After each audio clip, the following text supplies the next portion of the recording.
Voilà, Michel Dénéquen, on peut saluer cette très belle initiative, mais est-ce que malgré tout, cette précarité qui saute au visage, est-ce qu'elle vous inquiète ? Elle est inquiétante parce qu'elle est récurrente. On l'a découverte pendant le Covid, parce qu'il y avait une pudeur, il y avait un déni. Aujourd'hui, on sait que cette précarité, elle est structurelle pour une raison très simple.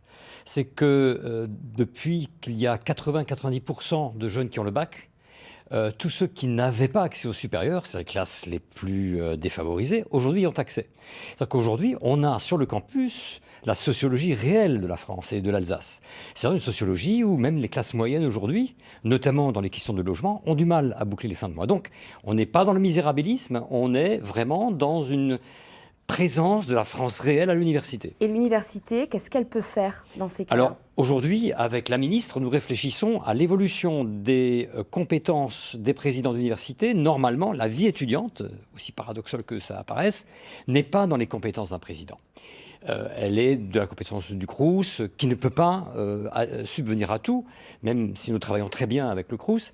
Donc aujourd'hui, il faut réfléchir à cette situation qui va devenir pérenne, à savoir des étudiants de plus en plus nombreux, sans parler des internationaux. Et donc, il va falloir que nous nous mettions ensemble. Je dirais, toute crise incite à la créativité. C'est ce que nous faisons avec l'Eurométropole, avec la région, avec les étudiants eux-mêmes. Michel Dénéquen, vous le savez, le point noir dans le budget des étudiants, c'est évidemment le logement. Certains démarrent leur année d'études sans savoir où se loger à Strasbourg. La situation est critique. On fait le point avec Florence Grandon et Arnaud Richard Ferrero.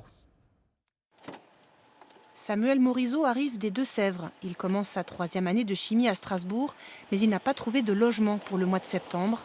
Un gros stress pour l'étudiant.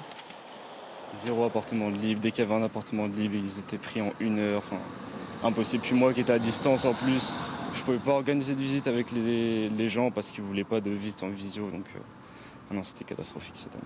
Augmentation des loyers, pénurie de logements vacants, fausses annonces, arnaques. Trouver un logement dans la capitale européenne est très compliqué pour les étudiants. Ils sont 67 000 à Strasbourg cette année. Le Crous ne propose que 4 920 lits. Et même les boursiers prioritaires dans ces résidences ne trouvent pas tous leur bonheur. Samuel a dû se rabattre sur une solution un peu chère pour les 2 premiers jours. J'ai pu trouver cette auberge de jeunesse dans laquelle je vais passer 2 nuits, 40 € la nuit. Donc c'est pour ça que c'est pas vivable au long terme. Du coup, j'ai réussi à avoir une colocation sur Strasbourg, mais elle est seulement disponible à partir du 29 septembre. Du coup, là, je suis arrivé aujourd'hui à Strasbourg, donc de maintenant au 29 septembre.